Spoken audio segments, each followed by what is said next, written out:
আমি আয়াতুল কুরসি নিয়ে যে আলোচনা করবো সেই আলোচনাটা হলো ঈশার নামাজের পরে। ঈশার নামাজের পর আপনারা তিনবার দুরূদ শরীফ পাঠ করবেন। আল্লাহুম্মা সাল্লি আলা সাইয়্যিদিনা মুহাম্মাদিন নাবিয়্যিল উম্মি আলাইহি ওয়াসাল্লাম অথবা আল্লাহুম্মা সাল্লি আলা সাইয়্যিদিনা ওয়া নাবিয়্যিনা ওয়া শাফিয়িনা ওয়া হাবিবানা ওয়া মাওলানা মুহাম্মাদ সাল্লাল্লাহু আলাইহি ওয়াসাল্লাম।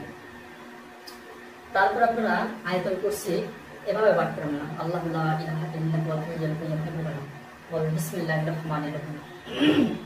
আপনি আয়াতুল কুরসি পাঠ করেন, পাঠ করার পর এখানে হাত দেবেন, এই যে কপালে খুবই বরাবর, এই যে খুবই বরাবর হাত দেবেন, এখানে হাত দিয়ে বিসমিল্লাহ বলবেন মুখে।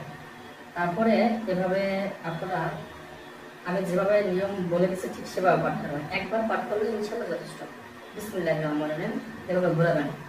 আল্লাহু লা ইলাহা ইল্লাহু, আল্লাহ থেকে শুরু করবেন এখান থেকে। আল্লাহু লা ইলাহা ইল্লাহু হাইয়ুল কাইয়্যুম লা তাখুযুহু সিনাতুন ওয়া লা নাওম লাহু মা ফিস সামাওয়াতি ওয়া মা ফিল আরদি মান যা লা ইয়াশফা'u ইল্লা বিইذনিহি ইয়া'লামু মা বাইনা আইদিহিম ওয়া মা খালফাহুম ওয়া লা ইয়াহিতুনা বি শাইইন মিন ইলমিহি ইল্লা বিমা শাআ ওয়াসি'a কুরসিয়্যুহু আস-সামাওয়াতি ওয়াল আরদ ওয়া লা ইয়াউদুহু হিফযুহুমা আল-আলিয়্যুল আযীম। এক নিঃশ্বাসে পাঠ করবেন। তো এক নিঃশ্বাসে যখন পাঠ করবেন এখান থেকে শুরু করবেন। এখান থেকে শুরু করে আল্লাহু লা ইলাহা ইল্লাহু হাইয়ুল কাইয়্যুম, শ্বাস ছাড়া যাবে না, নিঃশ্বাস ছাড়া যাবে না। এখান থেকে শুরু করবেন। এখান থেকে শুরু করার পর এখান থেকে ঘুরতে ঘুরতে ঘুরতে ঘুরতে ঘুরতে ঘুরতে এখানে এই পর্যন্ত চলে আসবে, এসে থেমে যাবে। নিয়ত করবেন, হে আল্লাহ আমি আপনার নামে সর্বদা বন্ধ করে দিলাম। আপনি সকাল কিংবা বিকাল এমনটি করবেন। তো আপনার সাথে আমি চ্যালেঞ্জ করে বলতে পারি, সমস্ত ইউটিউবে যারা ভিডিওগুলো ছাড়ে আমি তাদের সবাইকে চ্যালেঞ্জ করে বলতে পারি, এমনটি করার পর কোনো ভূতের জিন পেতনি কখনো আপনাকে কোনো আশ্রয় করতে পারবে কোনো অবস্থাতেই না। স্বয়ং আল্লাহ পাক তখন আপনাকে হেফাজত করবেন তার রহমতের মাধ্যমে। আপনারা জানেন যে আয়াতুল কুরসি আমাদের প্রিয় নবী হযরত মুহাম্মদ সাল্লাল্লাহু আলাইহি সাল্লাম তিনি নিজেও আমল করেছেন এবং তার উম্মতদেরকে শিক্ষা দিয়েছেন। কারণ বিভিন্ন সাহাবায়ে কেরাম, সাহাবা আজমাইন, তাবেঈন যারা আছে তারাও আমলটি করেছেন। বন্ধুরা, আয়াতুল কুরসি প্রথম নিয়ম আমি বললাম এভাবে। দ্বিতীয় নিয়ম হলো এই আয়াতুল কুরসি যদি কোনো মানুষ ফরজ নামাজের মধ্যে পাঠ করে এবং ওই দিন যদি ওই ব্যক্তি মারাও যায়, তবে মৃত্যু ব্যতীত তাকে কোনো শক্তি জান্নাতে যেতে বাধা দিতে পারে না। এবং আরো কিছু নিয়ম বলে তো আপনাদেরকে জানাবো। সেই নিয়মগুলো হলো যে সহিহ হাদিসে সে বলতেছে রাসূলুল্লাহ সাল্লাল্লাহু আলাইহি সাল্লাম বলেছেন, যে ব্যক্তি ভোরবেলা এবং নিদ্রার পূর্বে এই আয়াতুল কুরসি পাঠ করবে স্বয়ং আল্লাহ তাআলা তো বাধানকারী হবে। সুতরাং দিবারাতের মতো কখনো শয়তান তাহার নিকট পৌঁছতে পারবে না। সুবহানাল্লাহ, কত বড় কথা! যেখানে নূরে আম্বিয়া নূরে মুহাম্মদ সাল্লাল্লাহু আলাইহি সাল্লাম তার পাক নূরের জবান দিয়ে বলেছেন যে আয়াতুল কুরসি সকাল সন্ধ্যা পাঠ করলে কখনোই শয়তান তার কাছে ঘেঁষতে পারে না। এখন যে ঘেঁষতে পারে না এর কারণ কি? কারণ স্বয়ং আল্লাহ তাকে প্রোটেক্ট করে, স্বয়ং আল্লাহ তাকে রহমতের মধ্যে দিয়ে আটকিয়ে রাখে। তাকে কোনো জিন পড়ে বা কোনো এমনকি নফস শয়তান, এমনকি জিন শয়তান, মানুষ শয়তান তার কোনো ক্ষতি করতে পারে না। এই আয়াতুল কুরসি আপনারা যদি রাত্রিবেলা ঘুমানোর পূর্বে 3 বার পাঠ করে ঘুমান, আপনার ঘর বাড়ি, তারপরে আপনার পরিবার পরিজন, অগ্নি, দৈব ঘটনা, ডাকাত, চোরের সমস্ত কিছু থেকে আল্লাহ রাব্বুল আলামিন হেফাজত করবেন। কারণ এটা আমাদের পাক নবী মুহাম্মদ সাল্লাল্লাহু আলাইহি সাল্লাম তার পাক জবানে হাদিস শরীফে বলে গেছেন। আয়াতুল কুরসি আরো কিছু নিয়ম আছে, যেমন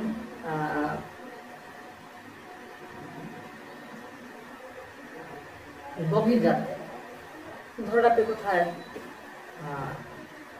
চলে গেছেন, তো আপনার ফিরতে ফিরতে অনেক রাত হলো, এখন আপনি একা কিভাবে আসবেন? আপনার তো গা ভয় একদম ফুলে উঠছেন, কিভাবে যাবো, আল্লাহ আমাকে রক্ষা করো। ঠিক আছে, আপনি কি করবেন? ওই ঠিক ওভাবে এক জায়গায় দাঁড়িয়ে শুধু নিয়ত করবেন, আমি আল্লাহ শুধু বন্ধ করবেন। এখানে হাত দিয়ে আল্লাহু লা ইলাহা ইল্লাহু হাইয়ুল কাইয়্যুম পড়তে পড়তে পড়তে পড়তে ঘড়ি একটা লেখা এসে থামবেন। থামার পরে আমি একবার মুখটা মুছে দেবেন, সাথে সাথে শুনে বন্ধ হয়ে যাবে। আমি আপনাকে চ্যালেঞ্জ করলাম, আমি আপনাদের সকলকে চ্যালেঞ্জ করলাম, মোছারও দরকার না আয়াতুল কুরসি পড়ে। এভাবে শুধু একদিন আমল করে দেখেন, যাদের ফলে জিন আছে বলতেছে, একদিন আমল করে দেখেন, একদিন। তারপর আমার কমেন্ট বক্সে কমেন্ট জানাবেন যে হুজুর আপনি যে কথাগুলো বলেছেন আসলেই কথাগুলো সত্য না মিথ্যা, সেটা আমরা যাচাই বাছাই করে দেখেছি। কারণ আয়াতুল কুরসি এত শক্তি, এবং এই আয়াতুল কুরসির যারা মুয়াক্কাল তো বোঝেন, মুয়াক্কাল খুব শক্তিশালী, মুয়াক্কাল খুবই শক্তিশালী। কারণ আল্লাহ পাকের ইবাদত করতে করতে করতে করতে এমন একটা জায়গায় পৌঁছায় যখন আল্লাহ তাদেরকে হুকুম দেয় যে এই সূরা তোমরা এই আয়াতের সাথে থাকো, বা তাদের একটা পরিষদ আছে। আয়াতুল কুরসি মুয়াক্কাল হলো খুবই শক্তিশালী, এরা এতটাই শক্তিশালী যে ধ্যান ধারণার বাইরে। যেমন সুলাইমান আলাইহিস সালামের সমাজে ইকরিত নামক জিন, যে আসিফ বিন বরখি জিন, যেভাবে রানী বিলকিসের যে সিংহাসন মুহূর্তের ভিতরে উঠে আছে চোখের পলকের ভিতরে, তাহলে বলছেন তাই এরাই হলো মুয়াক্কাল। আশা করি বন্ধুরা আয়াতুল কুরসি যে আমি আমলকে দিয়েছি আপনাদের অনেক উপকার হবে ইনশাআল্লাহ। কারণ এই আমলটা শুধু আপনাদের জন্য না, আমলটা নিজেও করে। অনেক কোনো সময় দেখা যায় জিন ভূত ছাড়াতে গেলে বিভিন্ন মুতাব্বিরগণ, বিভিন্ন কবিরাজগণ, যারা কবিরাজ তারাও এটাও পাঠ করে, যারা মুতাব্বির বা যারা রাখি, সঠিক রাখি বা নামধারী রাখি না, যারা সঠিক রাখে, যারা সঠিকভাবে চিকিৎসা করে, এলামধারী রাখি, শুধু জিন ভূত ছাড়াতে পারে, এটা কি রাখি বলে না। রাখি একটু ঝাড়ফুঁক করে, যে চিকিৎসক করে কোরআনের মাধ্যমে, যে কোরআনের আয়াত দিয়ে আল্লাহ তাআলার রহমতের মধ্য দিয়ে একটা মানুষের সুস্থতার জন্য ঝাড়ফুঁক করে, তাকে রাখি বলা হয় কোরআনের ভাষায়। এবং রাখির কথা কোরআনে এসেছে যে কে আছে এমন ঝাড়ফুঁক করে, যখন আমি তার প্রাণকে বরণ করে নিই, রাখি কথাটা এসেছে। অতএব আমি আপনাদেরকে বলবো যারা জিন ভূত ছাড়া, ঠিক আছে, তাদের বন্ধ করে আমার দরকার নেই।